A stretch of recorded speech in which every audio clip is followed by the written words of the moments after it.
জীবনে মানসিকভাবে শক্ত হওয়াটা দরকার।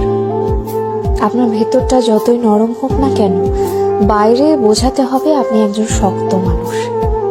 শক্ত হতে না পারলে আপনাকে প্রতিনিয়ত ঠকতে হবে। নিজের ভেতর আত্মসম্মান বোধ, ইগো কিংবা মূল্যবোধ থাকা উচিত।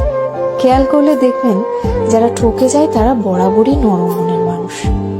শক্ত মনের কাউকে মানুষ ঠকাতে পারে না। সবকিছু রিভেঞ্জ অফ নেচার অর্থাৎ প্রকৃতির প্রতিশোধের উপর ছেড়ে দিতে নেই। কিছু বিষয়ে আপনার নিজেরও প্রতিশোধ নেওয়ার দরকার আছে।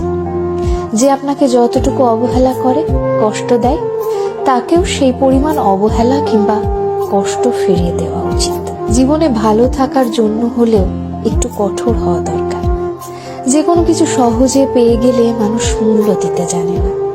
মানুষ হিসেবে আপনি সহজ হতে পারেন, তবে সস্তা কিংবা সহজলভ্য হতে যাবেন না। যে আপনাকে যতটুকু দেবে তাকে